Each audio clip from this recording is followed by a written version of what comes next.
suñu gan ni ñu leen ko doon waxee Maïmouna Bousso la jiite mouvement force citoyenne bokk ci conférence des leaders Yewwi Askan Wi soxna Maïmouna Bousso ñu ngi lay nuyu di la ziar di la dalal jàmm. soxna Naata maa ngi lay fay di nuyu ñu nekk ci seen plateau bi yëpp. di nuyu Chérif fi di nuyu sénégalais ñi seetaan di ñu déglu. merci beaucoup alors Chérif ñu bàyyi la nga door waxtaan bi ak sujet d'actualité yi certainement. sujet d'actualité bi soxna Maïmouna mbiram Ousmane Sonko la ndax Yewwi Askan Wi nga bokk gis nañ conférence des leaders communiqué bi ñu def ngir jagleel ko sàkku ci moom mu daal di dakkal grève de la faim bi am na beneen tribune boo xamante ni yow bokk nga ci signataires yi boobu aussi société civile la ak ay panafricanistes loolu ngeen wax ne ñoom ñoo ko bind lu tax. pression bi ngeen koy teg ci Sonko pour justement mu lever mot d'ordre de grève. waaw Chérif maa ngi lay nuyuwaat Yewwi Askan Wi ak tribune boobu ngay wax su ma yeboo ne benn la rek parce que Ousmane Sonko dafa am xëy na ñoo xamante ne au-delà des acteurs politiques dañoo joxoon ñoom itam jël tànk yi pour ñaan ko mu dakkal grève de la faim bi avant même li xew démb de am ci nouvelle santé am ku mel ne Atepa def na ko ku mel ne Alioune Tine amoon yéene bi ñoom ku mel ne monsieur Kane Bourado ak ñeneen ñu nekk même sur le plan africain ñu nga xam ne boobu ba léegi bi ñu déggee nouvelle bi ñu ngi doon def pression pour ne bëgguñu gis en Ousmane Sonko affaibli dañu bëgg mu garder toutes ses forces que mu rester debout pour xeex. loolu nag moo tax ñu indi plateforme boobu mooy cette pétition. que je lance ici aussi di demander sénégalais yi nga xamante ne ñëpp ak kilifa diine yéeg ñi nga xam ne sax duñu ay sénégalais mais tous les épris de liberté et de vie ñëpp nga xamante ne bëgg nañu àq ak yelleef doomu aadama ñu signé pétition boobu du pression bu ñuy def ci moom suñu sañ-sañ la suñu diggante ak moom parce que Yewwi Askan Wi Ousmane Sonko ci la bokk bu fekkente ne jàpp nañ ko mu am ay xat-xat yu ko poussé mu jël position radicale boobu parce que ñëpp xam nañ dañ ko yàgg bañal àq ak yelleefam bañal ko ba nuñ ko arrêté bañal ko ba nuñ ko empêcher famille am accéder ci moom mu décider nag opter pour cette position là te ñu xam tamit kan mooy Ousmane Sonko parce que def nañu ak moom quand même quelques années on sait que même su fekkee ñu bëri gëmuñu ko parce que dañ koy gis mu def sport mais c'est un asthmatique nit la koo xamante ne de santé assez fragile bëgguñu woon bis bi am mais amuñu woon sañ-sañu tëb ñaan ko comme nuñ ko dun amuñu sañ-sañ ci Pape Alé amuñu ko sañ-sañ ci keneen mais suñu demee ba dégg ay avocat am duñu wax nañu il est affaibli il commence à perdre du poids mu ngi commencé sonn suñu wareef mooy jël suñu responsabilité parce que aussi nit booy ànd ak moom loo bëgg gain politique war nga mën a bëgg bakkanam ba pare donc tey c'est vraiment un geste humanitaire moo tax ñu yëkkati suñu kàddu di ko ñaan xeex bi ak lu mu munti am des travers je crois que l'essentiel c'est la vie humaine c'est la sacralité de la vie humaine loolu moo tax ñu yëkkati suñu kàddu ñaan ko mais comme amuñ ci moom accès direct peut-être loolu moo tax ñenn duñu mën a comprendre tey bu ñu mënoon dem ci moom duñu bëral ay lettres di ko bind dañuy dem ba ci moom lu tax mun leen am accès ci moom direct waaw parce que mu ngi hôpital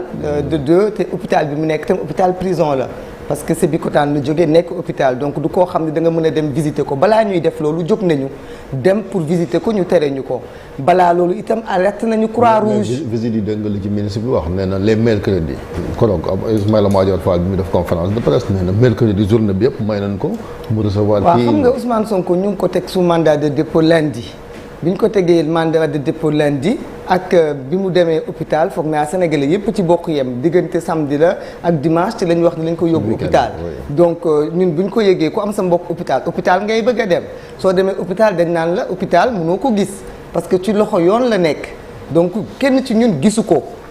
lu ñu mën mooy ay avocat am ñoo koy gis avocat am li ñu wax dalul suñu xel parce que quelqu'un qui ne mange pas depuis plusieurs jours ba état de santé am poussé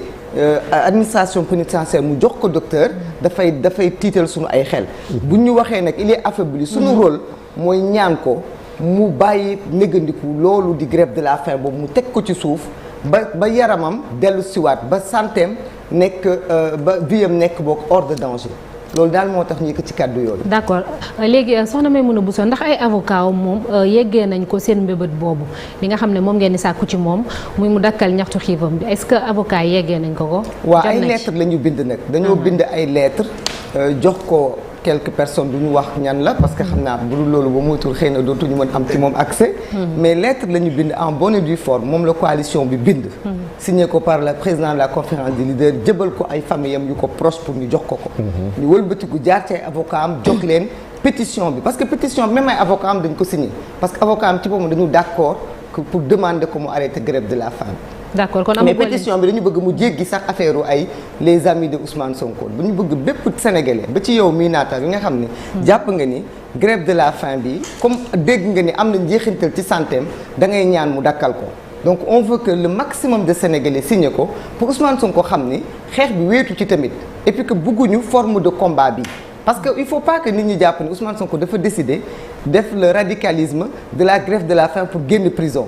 dama koy wax démb. grève de la faim li ko ci indi mooy buñ la jàppee un vendredi nga woor samedi ñu ne la sa famille du ñëw ci yow te yow sa famille nga bëgg mu jox la lekk tu sais que ñii naruñu respecter sa droit comme li mu defoon désobéissance civile rek ñu xañoon ko ay droit am xañoon ko àqam ak yelleefam mu ne comme loolu la lii laa décidé c'est le même procédé bi la dañ ko teg loo xam ne du yoon et c'est une façon d'alerter le monde entier c'est une façon d'alerter les Sénégalais de leur dire que ñu ngi may tegaat loo xamante ne dafa metti xëy na nag metti boobu ci violence de ses droits xiif ak mar moo ko gën a yomb xiif ak mar moo gën a yomb ñu xañ la moyen de pression la comme ni ñu koy gisee partout ñi nga xamante ne en tout cas yóbbu na leen Ndungu Siin ñu observer grève de la faim xëy na moyen de pression la pour gars yi teggi seen loxo. non c'est le moyen de se faire entendre te j'espère que c'est un bon moyen de pression parce que quand même boo tëjee nit ça ne veut pas dire da nga ko war a xañ ak yelleefam parce que boo demee ba ay prisonniers di observer grève de la faim c'est un bon moyen yaa ngi ne ko na ko bàyyi ba pare. non mais c'est un bon moyen bien sûr da nga koy bàyyi c'est un bon moyen parce que ça fait alerter mais boo demee ba sa santé nekk ci enjeu tey bu fekkoonte ne santé am nekkul enjeu dégguñu ni dafa am njeexintal ba dem hôpital ba mën a am ay conséquences dañ ko naan continuer ko waaw parce que nee naa la xeex bi ñuy xeex xiif ak mar moo ci gën a ndaw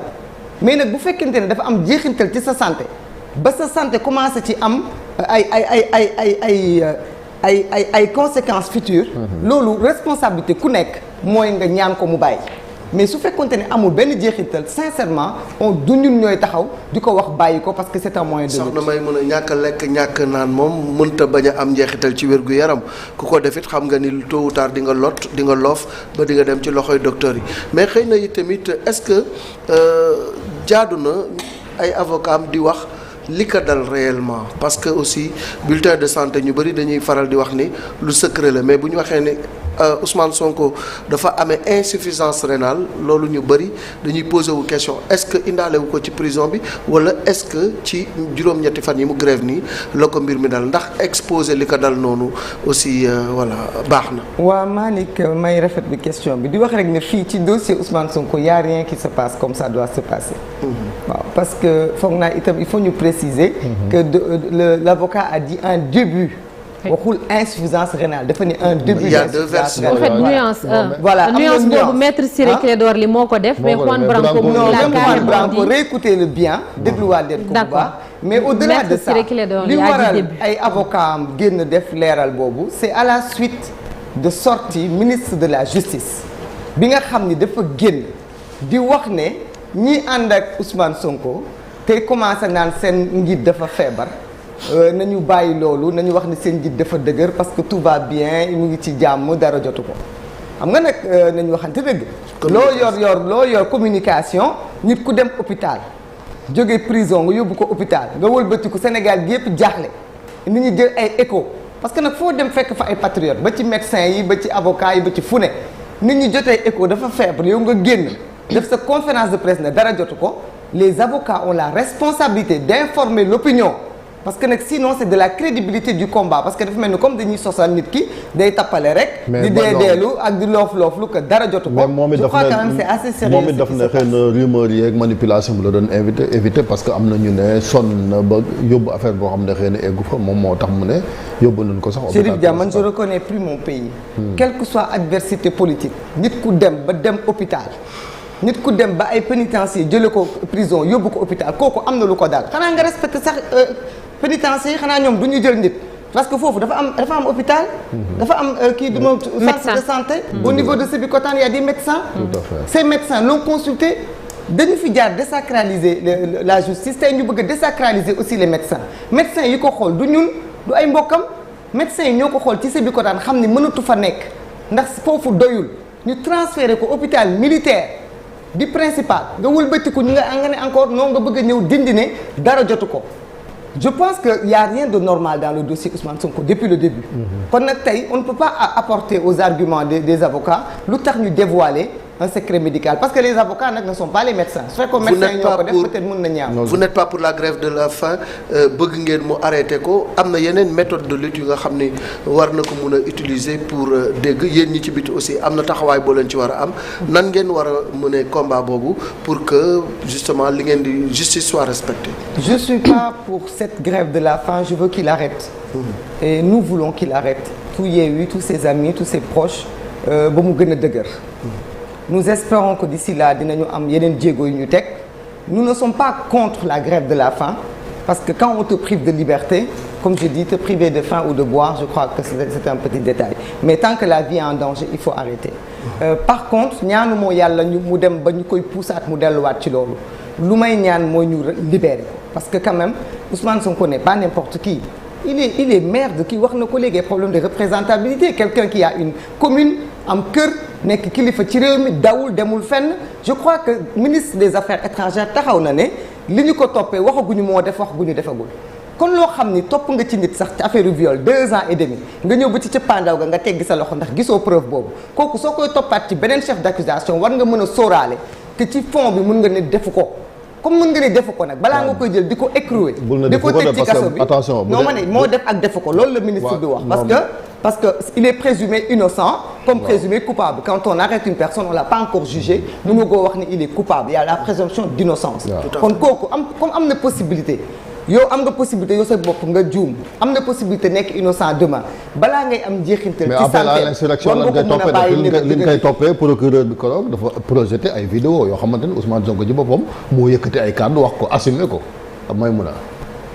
xam nga fii dañu nekk devant le flagrant délit continu un procureur qui te ramène des choses di nga waxee 2000 ba léegi ne la dama la koy tegal parce que lii nga jàpp xam nga on va pas refaire cette procédure parce que je crois que temps bi yoo xam nga ni mayuñu ko mais xam nga ni procureur lii mu wax ci mbiru appel à l'insurrection wax ko ci ay attentats terroristes wax ko ci ay diffusion de fausses nouvelles c'est 8 chefs d'accusation yooyu mu teg ci kaw ndodd Ousmane Sonko je pense que amul acteur politique en tout cas ba ci Macky Sall en premier boo xamante ne 8 chefs d'accusation yi mënuñu ko apporter parce que c'est fait dans le cadre de l'opposition c'est fait dans le cadre des prises de parole publiques dans le cadre des appels à mobiliser dans le cadre des appels à la résistance mais yow mii doo ko wax mais dama koy wax man gisuma man kaddu yu bari yu mu ci wax gisuma benn kaddu boo xamante ne mais waxu ko ak ñun nag moom a ko bokk wax moo xam ci ay meeting moo xam ci ay conférence de presse moo xam ci ay ànd te am na ñu fi wax lu ko ëpp parce que moom li ñu koy wax nag naan ko day jàkkaarloog Macky Sall dem palais Macky Sall neen day déloger Abdoulaye Wade taxul ñu traité ko de appel à l'insurrection il faut quand même que ñu xam ni benn Sénégal bi la nekk te fii fàtte xaju fi maintenant li mu wax ci li ñu war a def ci ay jéego lii déjà bokk na ci mooy dajale ñëpp ñu nga xam ni ce sont des épris de justice pour mener ce combat-là parce que ce n'est pas un combat politique encore une fois il y a le combat politique bi Pastef di mener il y a le combat de la démocratie il y a le combat des libertés combat yooyu nag benn bu ci nekk dafa am ñoo xamante ne xëy na bokk nañ ko ak ñoom te bokkuñu ak ñoom kuréel loolu ñu ngi ci taxañ boobu mais bu ñu jógee ci loolu nag on va se mobiliser pour nous battre nous battre de façon pacifique de façon démocratique def ay rassemblement jàpp date Sénégalais yëpp jóg taxaw te su boobaa nag on demande aux autorités de nous laisser mener nos combats parce que on n'est pas d'accord pour qu'en 2023 on envoie l'opposition dans la clandestinité dañu xañ suñuy conférence de presse di dissoudre ay partis on est dans un pays on est dans une république bu ñëpp di ndamoo mais république bu dee ki ko incarné moo koy njëkk a nasaxal di ko tojat di ko dammat la république c'est pour les populations. est-ce que Yewwi Askan Wi sax finalement jaarewu fa tas parce que yéen a ngi ni depuis bi ñu yóbbu Ousmane Sonko benn yoon ngeen fi am mëbët ne da ngeen di conférence de presse gars yi yónnee fa gendarmerie ngeen reculer boobu léegi ay communiqué rek ngeen di bombarder nit ñi finalement. Yewwi Askan Wi de ba mu sosoo ba léegi yéen a ngi naan day tas man dama yaakaar dafa am ñoo xam ne xëy na le mot Yewwi Askan Wi les dérange de nombre de fois où j'ai entendu dire les gens dire Yewwi Askan Wi tas et je dis mais Yewwi Askan Wi bu tasoon mais Chérif askan wi moo koy yëg parce que acteurs politiques yi kenn du leen tas dañuy dem taxawaat ci beneen kuréel rek créé ko donc je crois que nu ko xam nga nu mu koy yëgee mooy ay nit yu booloo bokk mbëbët taxaw ànd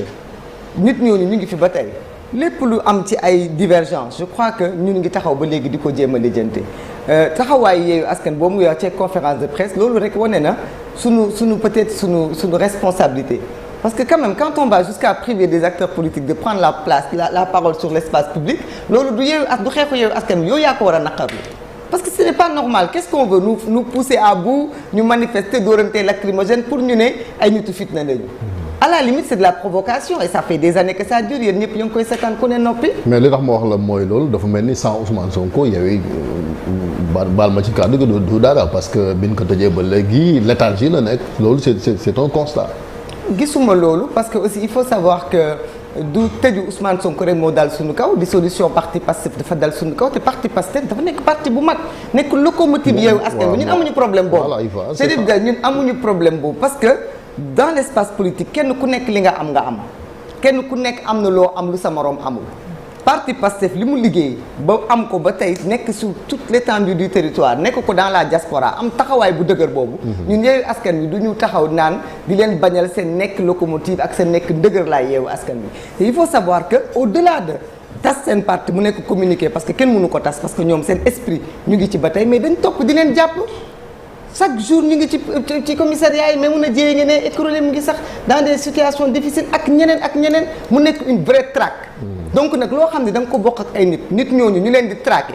balaa ngay mën a teg dara il faut nga réorganiser wu te il faut savoir aussi qu'il y a des candidats dans Yewwi Askan Wi ñu nga xam ni tey à 6 mois des élections Chérif Dia amul benn candidat du Yewwi Askan Wi kese même du pouvoir ku mën a teg programme wax ci présidentielle yi et ces gens aussi sont en train de s'organiser peut-être communication bi mënul gaaw comme par exemple les mouvements que nous sommes peut-être on est des mouvements plus petits ñun xëy na pour suñu concertation moo gën a yomb des grands mouvements comme les PUR ñi nga xam ne balaa ñuy dajeek seen ay njiit ba jël décision du lu gaaw du lu yomb ñun xëy na c'est du tic au tac parce que xëy na mbooloo yi barewul il faut se dire en tout cas que l'essentiel mooy suñu bëgg-bëgg mooy li ñu mëbbatoon ñu continuer ci te loolu nag fekk ñu ngi koy def ñu tas ak ñu bañ a tas je crois que ci Sénégalais lay des bon nanguwoo ko mais am na luy xew ci kanam tuuti fële ci ville bu Ndakaaru dañoo war a reprendre déjà vote bi pour adjoint yi ku ne xam ne ni premier adjoint bi c'était Abass Fall de Pastef Barthélémy Dias convoqué na conseil municipal bi te loolu bu ñu ko jëfee moom il ne sera plus premier adjoint au maire bu Dakar alors que ñoom ñoo àndoon seen coalition Yewwi Askan Wi sunu seen coalition man bokkuma ci sunu parce que mairie de Dakar yow ci nga bokk non bon dañu fal ay nit du dëgg yéen ñëpp bokk fal ñun ñëpp ñoo bokk fal li nekk di am boo bëggee dégg c'est un coup d'état générationnel déjà bu ñu bëgg a def ci ndodd jeunesse bi xañ ñu bokk waaw coup d'état générationnel mais là c'est même un coup d'état électoral parce que quand même bu ay nit àndee taataan ay kaddu ba ñu jox leen ko ñu taxawal seen ay mbir ñu ay nit wëlbatiku ci suuf di xool ay pexe yuñ ko rocceeg luñ ko nangoo loolu yëpp sénégalais yi ñooy seet. mais c'est ce que taxawu Ndakaaru aussi Sénégal reproché également. taxawu Sénégal vous devez défendre la parité jigéen nga quand même on sait que mairie Dakar bureau bi respecté wu doon parité. kañ la ko respecté wul xam nga yooyu dafa nekk ay wax yoo xam ne day tuutil suñu état c'est la loi waaw mais day tuutil suñu état quand même parce que quand on sait que liste législative bu Benno Bokk Yaakaar dañu ko dàqandi parce que dafa am problème mu parité nga ne yaa ngi bàyyi benn liste bu jiite mairie de Dakar depuis plus de 1 an en respecté wul parité te dindiwuloo ko nga taxaw tey naan ma c'est la loi sénégalais ñoo lay wax ñoo lay xool xam ne ndax lii loi la wala ay mbiru politique la mais su nekkee c'est la loi il faut l'appliquer tout de suite bi liste bi génnee rek la loi doit sévir ça c'est vrai mais la loi ne peut pas attendre 1 an et demi après qu'il y ait des magouilles politiques pour se retourner. da nga jàpp ni dañ leen a mais y a des magouilles politiques. non ñun kenn waruñu. Sénégalais yi la ñuy wor parce que ñun kaddu gi moomuñu ko ñun bu ñu falee nit mairie nga wëlbatiku def lu askan bi defoon warooñu Sénégalais yi nga wor bu ñu falee nit nga dem député assemblée nationale Yewwi fal la nga wëlbatiku def contraire ak li taxoon Yewwi fal la warooñu askan wi la fal nga wor il faut faire la différence maintenant askan bi ñoom ñooy xool nangu xool ñi leen di wor ak ñi leen warul. le moment venu les Sénégalais vont décider. soxna Maïmouna Bousso coow li lu ci bëri li ko indi woon bokk na ci dialogue bi mooy ba Khalifa Ababacar Sall jëlee décision ni dafay dem loolu xaj na bokkoon na ci li indi cassure bi peut-être ñu ñëw ba instant yi ñu bokkoon ci parti bi ñu tasoon di Pastef wala ñenn ci Yewwi Askan Wi di sàkku ni war nañoo mën a waxtaanaat jamono ji tax loolu mën na ne. ñun mosuñu bañ waxtaan. mais dialogue deal la ñuy bañ. dialogue deal amul benn bëgg-bëgg politique bu mën a tax ñu nangu ko parce que peut-être que bu ñu nekkoon seulement des politiciens yoo xam ne dañuy xool suñuy intérêt dialogue bi mu neex ñu mu naqar ñu dañ ciy dem parce que dañ ciy xool suñu intérêt parce que ñii wax waxu dialogue bi ba tëgg ko ëpp ñu xel ëpp ñu tamit recul comme ni ñu ko foogee ñoom ba mënoon nañu dem naxante bu ko defee bu ëllëgee ñu ne ñangete woon nañ ci jox suñu wàll mais xaaral non amuñu ñu am dëgg suñu ndax yéen a ngi nii ci jafe-jafe di jaabante ci tribunaux yeeg dama ko dëkk xëy amul problème Sénégal jar na ko amul problème Sénégal jar na ko parce que on se bat pas pour nous je pense que bu doon suñu bopp moo tax wala ay poste wala nañu jege nguur gi wala nañu toog bu ñu nekk ci opposition 12 ans Yewwi Askan Wi ak ñi fa nekk kenn ku ci nekk boo ko jëlee depuis 12 ans wala plus mu ngi nekk ci opposition am lu mu gëm di ko xeex. mais est-ce que waroo leen woon toog ñun gëmuñu ni ay dialogue ay waxtaan Macky Sall mooy joxe nguur wala mooy joxe ay possibilités dañu gëm ñun askan wi moom mooy joxe le pouvoir moo tax ñu dem ci askan wi Macky Sall su wootee le président Macky Sall su wootee dialogue boo xam ne balaa mu koy woo dañ cee dégg ay waxtaanu biir néeg ak ay waxtaanu ruqu loo xam ne gis nañu ni du intérêt sénégalais parce que dialogue bu dem ba dugal ay loi yoo xam ne c'est personnel. du intérêt général ay loi yu ciblé benn nit ñaari nit ñun duñu complice ci loolu parce que l'histoire va nous juger parce que nag le dernier mot revient au peuple sénégalais ki nga xam ne mooy taxaw le 25 février voté ndax yéen da ngeen ma wóolu woon wala da ngeen dem def seen i combine maintenant ku def ay combine am bëgg ko làkk ci dialogue boo xamante ne à la limite maintenant dafa nekk comme ku ci bokkul woon rek yow bu ngaa boddi Sénégal ba lu njëkkati teg ko ci sa kaw mais ñun tant que li ñuy teg ci suñu kaw on est suñu conscience may nañu ni lii ñu bañ a dem ci dialogue bi du affaire radicalisme mais dañu ne duñu deal sur le dos du peuple sénégalais. mais est-ce que loolu waroo leen ci woon a waxtaanoon ci jamono jooju parce que Khalifa Ababacar Sall nee na moom dafa toog gis Yewwi Askan Wi rek génne communiqué ne duñu dem te moom sax yëgu ko woon ndax jamono jooju jaaduwul woon xaj na ngeen toog gën a diisoo gën a waxtaan comme li ngay wax nii mu metti la xaj na yeneen leader tamit ñu am ay appréhension yooyu ñu teg ko ci table bi. xam nga man dama am benn jikko bu ma yàlla defal mooy nit ki du ma ànd ak yow tey suba ma xalap la rus naa loolu parce que loolu lañ gis ci espace politique bi dañuy ànd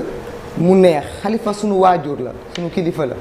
su waxee wax boo xam ne man war naa ko weddi du moom laay weddi ci plateau parce que am naa numéro mu koy woo ne ko Khalifa li nga wax lii ak lii li ma mën a wax ci suñu doxalin ñun Yewwi dañu am charte bu ñu lié charte boobu kenn ku ne da nga koo signé nga ñëw teg ko bu ñu doxalee charte bi askan wi duñu seetaan dialogue bi bu fekkonte ne président Macky Sall dafa bëggoon Yewwi bokk ci dafa waroon ñëw ci Yewwi adressé ñu une lettre avec des termes de référence nañu dañoo bëgg ñu waxtaanee lii mais demeewul noonu. non mais yow dafa am canaux yu mu jaar ay parti lañ ko yónnee. waaw de balaa parti ñu yónnee toog ngeen fii di dialogue di wax ay weer ay semaine des dialogue avant même jour dialogue ba sax taxul nit ñi am terme de référence le dialogue a démarré parce que am na ay nit ñu taxaw ne ñoom ñoo initier le dialogue. dama ne yow ëppale woo ma ci Sénégal waaw léegi su fekkee Barthélémy Diaz dem na initier un dialogue boo xamante ne non loolu gis nga loolu rek war na tax nga respecter Yewwi parce que Ousmane Sonko n'est pas Yewwi Ousmane Sonko n'est pas Yewwi mooy locomotive waaw ma ne non même bu nekkee locomotive même bu nekkee locomotive yéen toujours da ngeen di def paradigme boobu yéen Ousmane Sonko su waxee lu waroo ngeen ne li mu wax baaxul mais su defee dara ngeen ne moo ko wax def ko parole de Bible Barthélémy Diaz dafa wax ak Ousmane Sonko war na tax dialogue bi engagé toute une coalition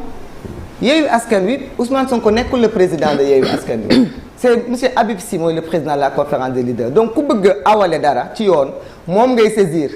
mu wax ko ak entité yi nekk ci biir ñu d'accord andoo ci demeewul noonu comme demeewul noonu nag am nañu sañ-sañu ñun topp suñu ay charte ba mu mat sëkk parce que nag ñun politique bi ñuy politique du ndey ak baay wala xaritoo ay conviction la mën nañ bokk ak yow buñ bokkut ak yow conviction dañuy taxaw wax ko mais nag toujours nag di sóoraale ànd bi ñu àndoon démb parce que nag loolu moom mooy politique bu changé. Abdoulaye du ñu xalabante parce que rafetul. Abdoulaye Diédhiou pour la dernière question. waaw ñu ngi à peu près 6 mois élection yi et on a toujours vu que Yewwi dafa toujours taxaw ne Ousmane Sonko mooy seen plan A mooy sax plan A plan Z. aujourd'hui bu ñu defee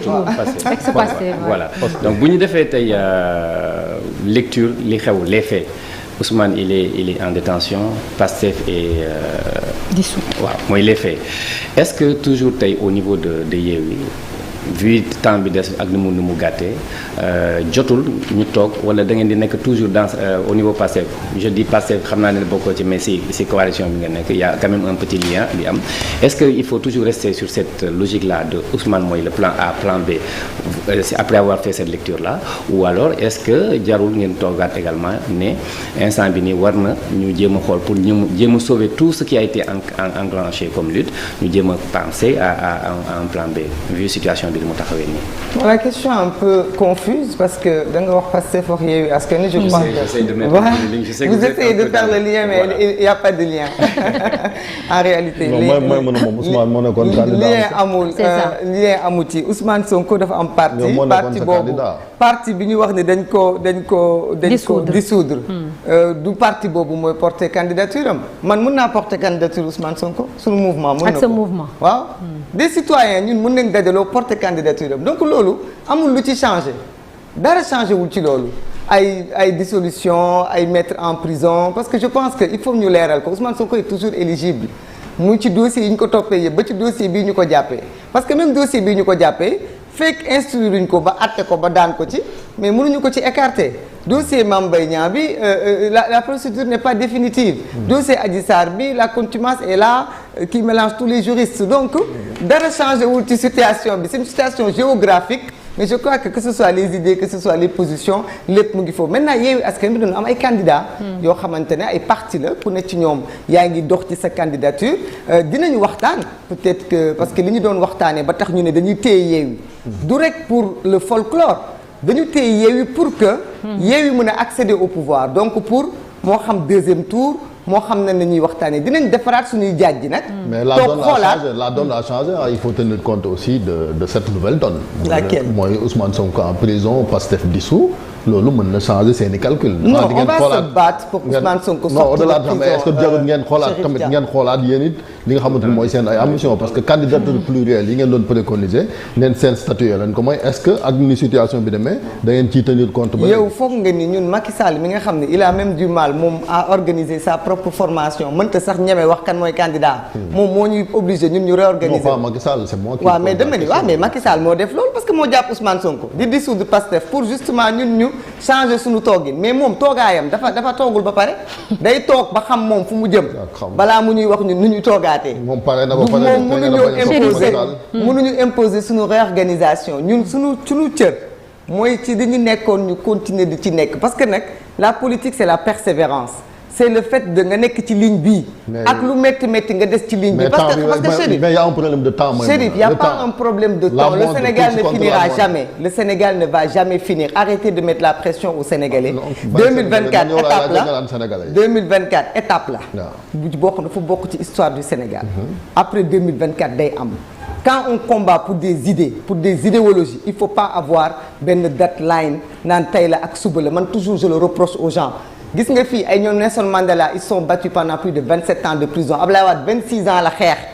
ba mu amee objectif fu mu bëgg a egg na. gis nga quand booy xeex dara am ci bëgg-bëgg am ci yéene bu sell yow commencé ko ki koy eggale xamoo ko amuñu benn problème de pression ni dañuy xoolaat nu ñuy doxalee ak di jël suñu ay principe di ko njar ak di ko soow ak di ci yokk ay bisaab ak yooyu. duñu ko def. merci c'est bon. transparente. Alaaji Malick moom la xëy na ñëpp bëgg yéen it moom ngeen bëgg. jot na de. yan condition moom moo war a daje pour ñu dem ci élection yi nga xam ne yu dal lay doon yu libre yu transparente ba ñu tànn ko nga xam ne moo ñuy jiite buuñaa la. buuñaa la. waaw loolu la ñuy ñaan élection libre et transparente boobu moom la ñuy ñaan. moo tax ñuy commencer di ñaan la libération de tous les détenus politiques di ñaan